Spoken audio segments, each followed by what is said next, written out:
স্বাগত জানাচ্ছি সর্বশেষ আপডেট বাংলা সংবাদে। শুরুতেই সংবাদ শিরোনাম। শুরুতেই জানিয়ে দেব, যুক্তরাজ্য ও যুক্তরাষ্ট্রের নেতৃত্বে ডক্টর ইউনূসকে নিয়ে একের পর এক সিদ্ধান্ত, কঠোর বার্তা এবং ক্ষমতার কাঠামো থেকে সরানোর আলোচনা। সব মিলিয়ে প্রশ্ন উঠছে, বাংলাদেশকে ঘিরে কি কোনো বড় কূটনৈতিক সমীকরণ তৈরি হয়ে গেছে? বিস্তারিত থাকছে প্রতিবেদনে।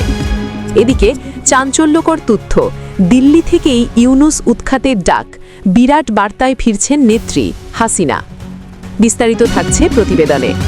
আরও জানিয়ে দেব, নির্বাচনী প্রচারণাকে কেন্দ্র করে জামায়াত বিএনপি সংঘর্ষ, আহত 15 জন। বিস্তারিত থাকছে প্রতিবেদনে। এদিকে ককটেল বিস্ফোরণ ঘটিয়ে এজেন্ট ব্যাংকের 24 লাখ টাকা ছিনতাই। বিস্তারিত থাকছে প্রতিবেদনে। আরও জানিয়ে দেব, অপারেশন ডেভিল হান্টে রাজধানীতে গ্রেপ্তার 46 জন। বিস্তারিত থাকছে প্রতিবেদনে। এবং সর্বশেষ জানিয়ে দেব, বরগুনার জেলা প্রশাসক কক্ষে ঢুকে হামলা, যুবক আটক। এতক্ষণ শুনছিলেন সংবাদ শিরোনাম, এবারে বিস্তারিত। বাংলাদেশের রাজনৈতিক আকাশে ঘনিয়ে উঠছে অস্বাভাবিক মেঘ। ডক্টর মোহাম্মদ ইউনূসকে ঘিরে বাড়ছে চাপ।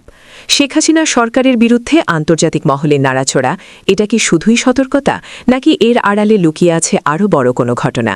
যুক্তরাজ্য ও যুক্তরাষ্ট্রের নেতৃত্বে ডক্টর ইউনূসকে নিয়ে একের পর এক সিদ্ধান্ত, কঠোর বার্তা এবং ক্ষমতার কাঠামো থেকে সরানোর আলোচনা।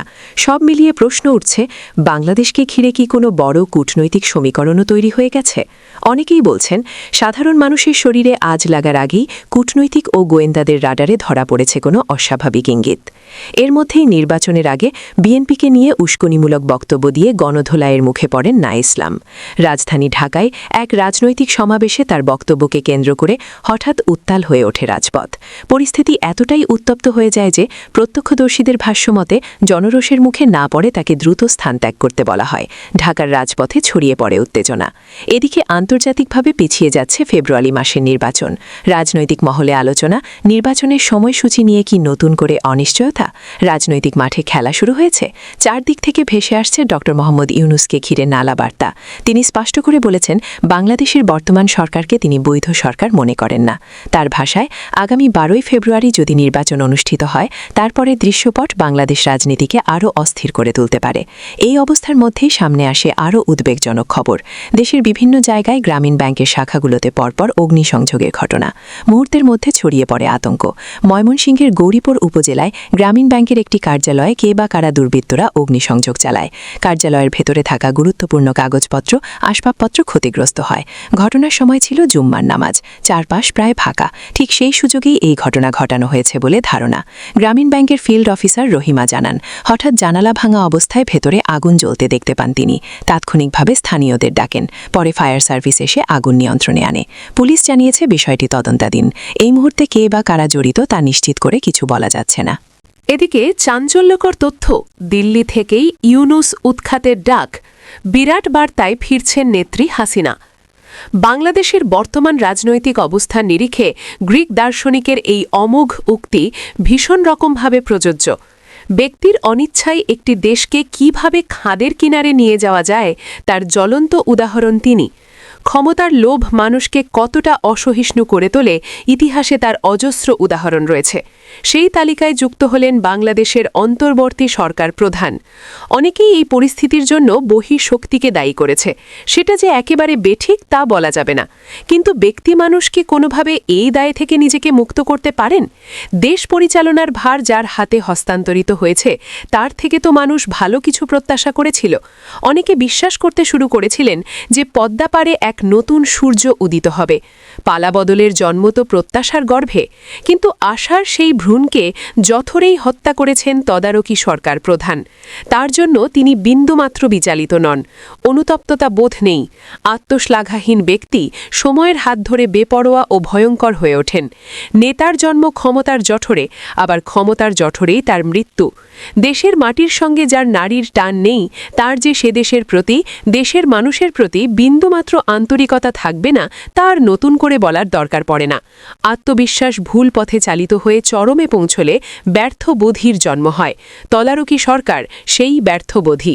আরও জানিয়ে দেব, নির্বাচনী প্রচারণাকে কেন্দ্র করে জামায়াত বিএনপি সংঘর্ষ, আহত 15। আসন্ন ত্রয়োদশ জাতীয় সংসদ নির্বাচনে প্রচারণাকে কেন্দ্র করে লালমনিরহাট ১ আসনের হাতীবান্ধা উপজেলায় বিএনপি ও জামায়াতের কর্মী সমর্থকদের মধ্যে সংঘর্ষের ঘটনা ঘটেছে। এতে অন্তত ১৫ জন আহত হয়েছেন। এ সময় ভাঙচুর করা হয়েছে কয়েকটি মোটরসাইকেল। বর্তমানে সেখানে থমথমে অবস্থা বিরাজ করছে। রোববার ২৫ জানুয়ারি দুপুরে উপজেলার টংভাঙ্গা ইউনিয়নের কাসাইটাহিট এলাকায় এ ঘটনা ঘটে। পুলিশ ও স্থানীয়রা জানান, লালমনিরহাট ১ পাটগ্রাম হাতীবান্ধা আসনে জামায়াতের প্রার্থী আনোয়ারুল ইসলাম রাজুর মহিলা কর্মীরা হাতীবান্ধা উপজেলার টংভাঙ্গা ইউনিয়নের কাসাইটারি এলাকায় দাড়িপাল্লা প্রতীকের প্রচারণা করেন। এ সময় তারা ওই এলাকার বিএনপির প্রার্থী ব্যারিস্টার হাসান রাজীব প্রধানের এক কর্মীর বাড়িতে প্রচারণা করতে গেলে প্রথমে তাদেরকে বাধা দেওয়া হয়। পরে তা নিয়ে শুরু হয় বিতর্ক। এ খবর ছড়িয়ে পড়লে উভয় পক্ষের মধ্যে ধাওয়া পাল্টা ধাওয়া ও সংঘর্ষের ঘটনা ঘটে। এ সময় ইটপাটকেল ও লাঠির আঘাতে উভয় পক্ষের অন্তত ১৫ জন আহত হন। এছাড়া ৪-৫টি মোটরসাইকেল ভাঙচুর করা হয়। এই ঘটনায় গোটা এলাকায় আতঙ্ক ছড়িয়ে পড়ে। এদিকে ককটেল বিস্ফোরণ ঘটিয়ে এজেন্ট ব্যাংকের ২৪ লাখ টাকা ছিনতাই। গাজীপুরে ককটেল বিস্ফোরণ ঘটিয়ে একটি এজেন্ট ব্যাংকের ২৪ লাখ টাকা ছিনতাই হয়েছে বলে অভিযোগ উঠেছে। রবিবার বিকেল সোয়া ৪টার দিকে মহানগরীর চান্দনা চৌরাস্তার কাজিমউদ্দিন চৌধুরী উচ্চ বিদ্যালয়ের কাছে এই ঘটনা ঘটে। ভাষণ থানার officer in charge OC Harun or Rashid ঘটনার জানান, ভোগড়া বাইপাসের একটি এজেন্ট ব্যাংকিং শাখা থেকে ২৪ লাখ টাকা ওই ব্যাংকের চান্দনা চৌরাস্তা শাখায় জমা দিতে যাচ্ছিলেন এজেন্ট ব্যাংকের ম্যানেজার হাবিবুর রহমান সহ তার এক সহকারী। বিকেল সোয়া ৪টার দিকে তারা ব্যাগ ভর্তি টাকা নিয়ে চান্দনা চৌরাস্তা কাঁচা বাজারের পশ্চিম পাশে কাজিমউদ্দিন চৌধুরী উচ্চ বিদ্যালয়ের কাছে এসে পৌঁছায়। তিনি জানান, এ সময় ২-৩টি মোটরসাইকেলে এসে ছিনতাইকারীরা তাদের গতিরোধ করে এক পর্যায়ে তারা কয়েকটি ককটেল ফাটিয়ে আতঙ্ক সৃষ্টি করে টাকা বহনকারীদের মারধর করে টাকার। আরও জানিয়ে দেব, অপারেশন ডেভিল হান্টে রাজধানীতে গ্রেফতার ৪৬।